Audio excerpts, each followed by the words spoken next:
ठग के कारण भक्त को देने पड़े दर्शन। राधा रानी के आदेश पर दौड़ भागे श्री कृष्ण। एक भक्त जो सबसे पूछे मुझे ठाकुर जी कैसे मिलेंगे, तो इतने में ही सब बोलते मंदिर में चले जाओ, कोई कहता परिक्रमा लगाओ, कोई कहता है ये कर लो। लेकिन जब उसको सब करने के बाद भी नहीं मिले ठाकुर जी, तो रोता हुआ एक गली में पहुंचा। तो वहां से एक ठग जा रहा था, उससे पूछने लगे मुझे ठाकुर जी कैसे मिलेंगे। ठग ने देखा, सोचा कि इसकी स्थिति बड़ी भावुक है, रो रहा है और ठाकुर जी से मिलने के लिए बड़ा व्याकुल है। लेकिन इसके हाथ में 2-3 सोने की अंगूठी हैं, गले में एक चेन भी पहनी है, इसके पास में बैग है, उसमें भी कुछ तो रुपए पड़े ही होंगे। चलो इसको मिलवाते हैं ठाकुर जी से। ठग बोला मेरे साथ चलो, मेरे पीछे पीछे चलो। और जैसे ही वो बोला मेरे पीछे चलो, भगत जी तो इतना उत्साहित हो गया, चलो चलो मिलवाओ ठाकुर जी से।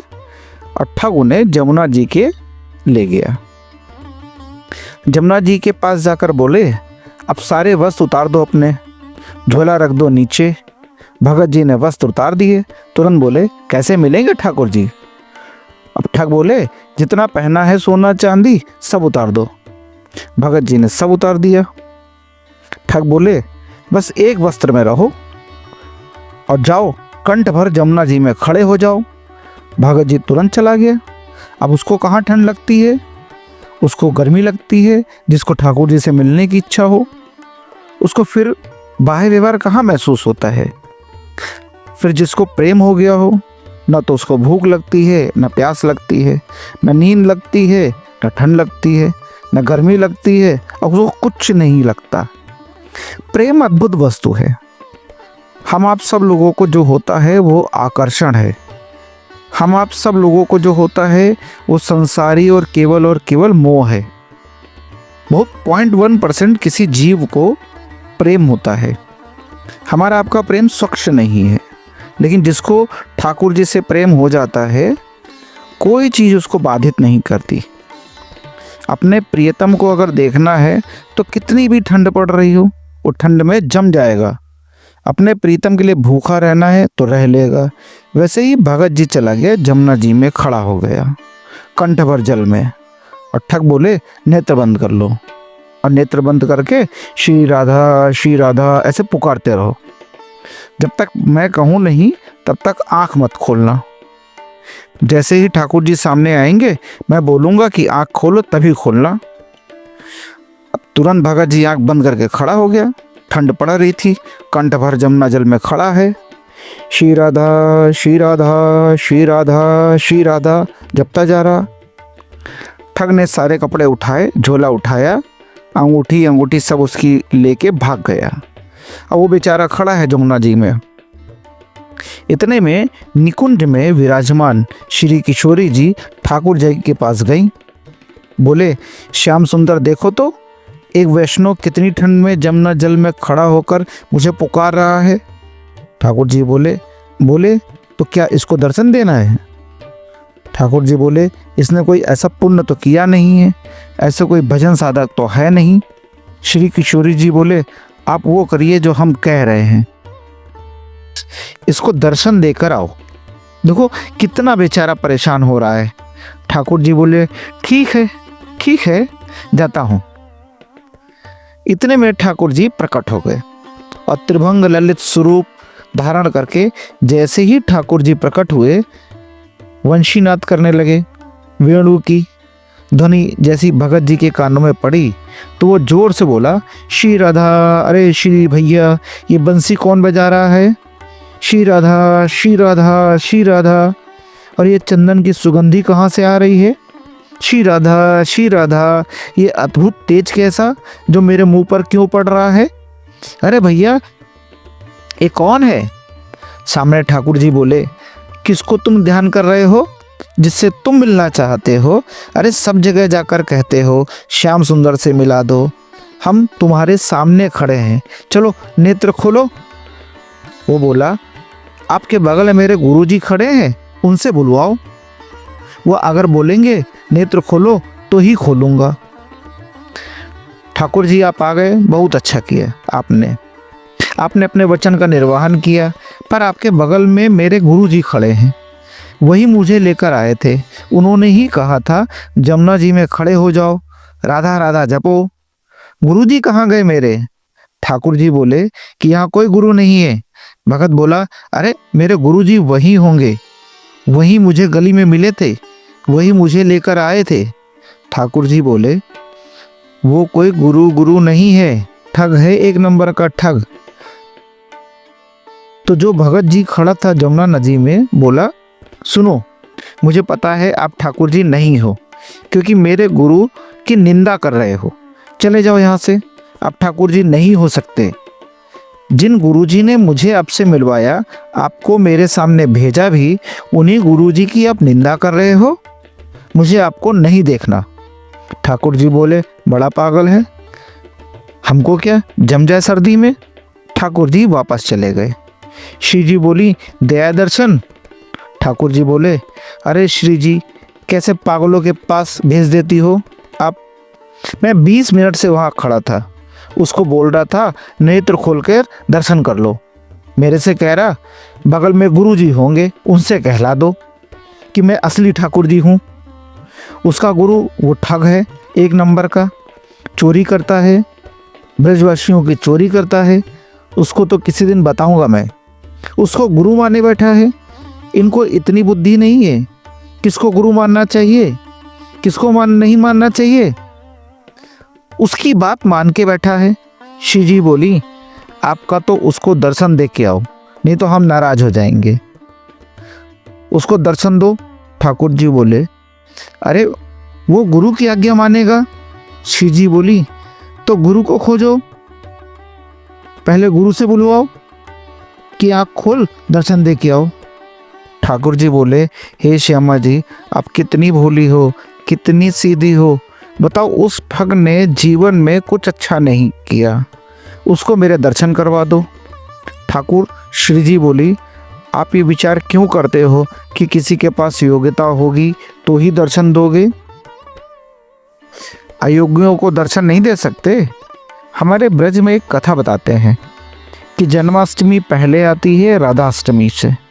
तो जन्माष्टमी पर एक होड़ होती है हमारे ब्रज में कि जन्माष्टमी बड़ी धूमधाम से मनाई जाएगी कि राधाष्टमी बड़ी होगी, किस में ज़्यादा धूम मचेगी, इसकी होड़ होती है बड़ी।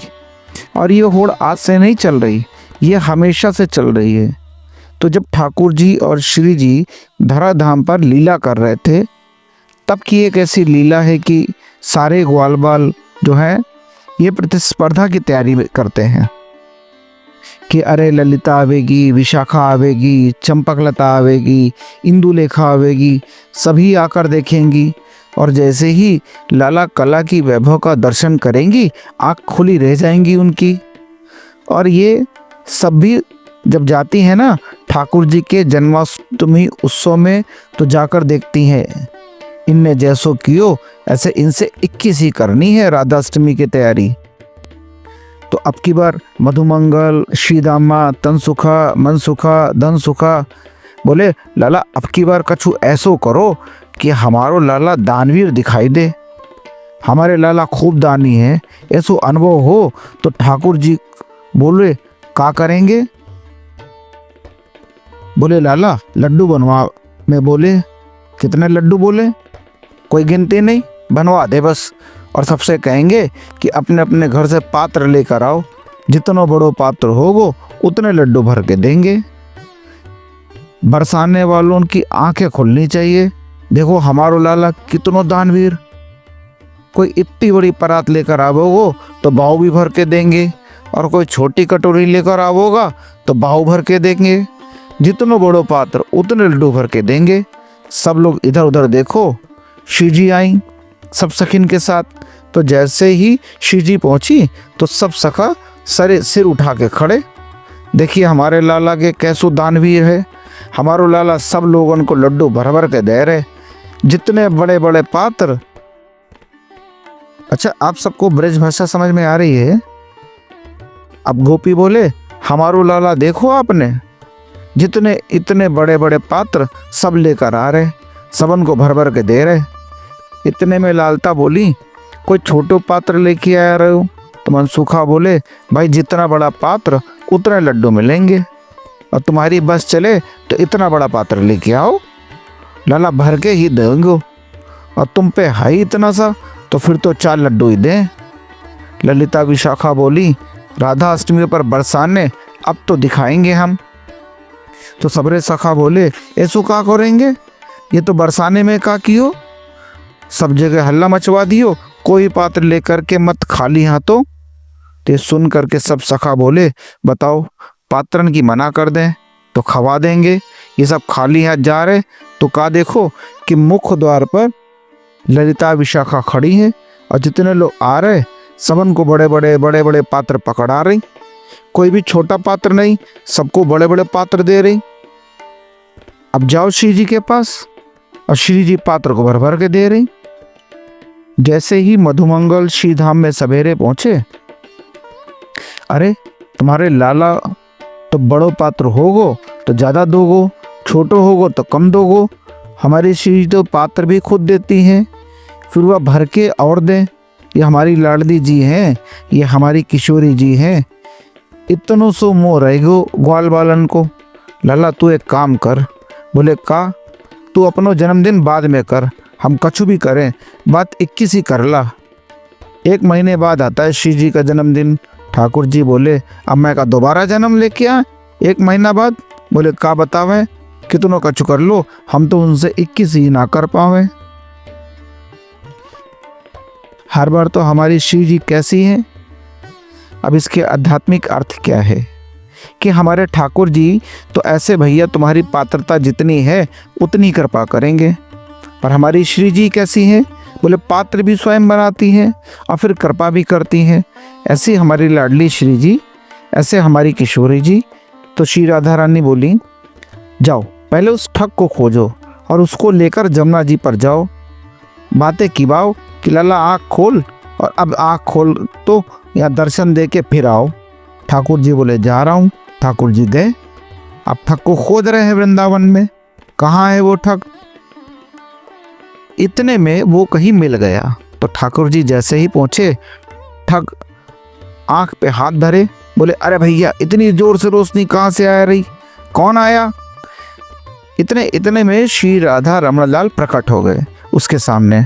ठग बोलो, आप? ठाकुर जी बोले, मैं नंद नंदन ब्रज और चंदन। ठग बोला, अरे आप मुझको प्रत्यक्ष दर्शन दे रहे हैं, मैं छू के देख लूं? ठाकुर जी बोले, तेरी पात्रा तो है ना, लेकिन फिर भी छू ले। अब ठाकुर जी को छू के देखे, चरण पकड़े, बोले, अरे वाह, जय हो, बलियाँ लेवे ठाकुर जी की, खूब रोवे। बोले, जय जय। फिर ठाकुर जी से बोला, एक बात कहूँ? बोला, आज तक मैं यूं ही सोचो करतो कि मैंने जीवन में इतने गलत काम किए, इतने गलत काम किए, इतने गलत काम किए कि कभी गंगा जमुना भी मुझको स्वीकार नहीं करेंगी, लेकिन आज मेरे मन में आई कि मैंने कुछ तो अच्छे काम तो किए हैं जो आपको दर्शन साक्षात मिल रहा हो। ठाकुर जी बोले, दारी के तेरे कछु अच्छो कियो ना है, वो तो श्री जी की तो पे कृपा है। ठग बोले, जय जय। तो आज कैसे कष्ट दे रहे हो आप बताओ? ठाकुर जी बोले, चल मेरे संग। वो एक खड़ो करके आए ना तो जमुना जी में, वो कंठ पे गंगा जल, जमुना जी में खड़ा है मेरे दर्शन को, वहाँ पे जाके बोल कि आंखें खोल के दर्शन कर, ये कहलाने लाया हूँ तुझसे। ठग बोला, अच्छा जय जय, मुझे जानो हो क्या जमुना जी? ठाकुर जी बोले, हाँ। ठग बोले, तो एक काम कर दो। ठाकुर जी बोले, का? ठग बोला कि मेरी पत्नी सो रही, बाहू को भी दर्शन दे दो। ठाकुर जी बोले, तो चल रहे हो कि नहीं? ठग बोला, जय जय, चल रहे हैं, जय जय देख लो, बाहू को दर्शन नहीं दोगे तो मैं नहीं जाऊंगा। अब ठाकुर जी को लगे उसे दर्शन नहीं दिए तो श्री जी वहाँ उल्टू डांटेंगी। ठग ने सब पूरे परिवार को दर्शन करा दिए ठाकुर जी के, और अंत में सबरे अपनी बात मनवा के, काम मनवा के, तब बोला, अब चलो। ठाकुर जी बोले, जल्दी चल। ठाकुर जी मन में बोले, तू एक बार बाकी आँख खोलो तब फिर मैं तुझे बताऊंगा। जैसे ही पहुंचे भगत जी ठिठुरा, मुख नीला पड़ गया ठंड के कारण, लेकिन आँख नहीं खोली उसने। ठाकुर जी बोले देख तेरे सामने फिर से आ गया हूँ। भगत जी बोले आप आ गए, लेकिन पहले मेरे गुरु जी से कहलाओ कि आँख खोलो। ठाकुर जी बोले चल इसको बोल, आँख खोलने के लिए बोल। ठग बोला अरे भैया तेरे सामने साक्षात जगत नियंता जगदाधार साक्षात ठाकुर जी खड़े हैं, तू जल्दी नेत्र खोल के दर्शन कर ले। जैसे उसने नेत्र खोले, श्याम सुंदर खड़े हैं, मधुर वेणु बजा रहे हैं, त्रिभंग लली है, मोर मुकुट पहना है, सुबह से श्रृंगार करके डोल रहे ठाकुर जी मेरे, दर्शन करें। तो भगत जी ने कही जय जय, मैं आपको प्रणाम कर लूँ? बोले जल्दी आप प्रणाम करो। भगत बोले गुरु जी से कहलाओ। ठाकुर जी ठग से बोले इसको बोल मुझे प्रणाम करे। ठग बोले आओ भैया प्रणाम करो। बाहर आकर भगत जी ने ठाकुर जी को प्रणाम किए, फिर गुरुदेव को प्रणाम किया।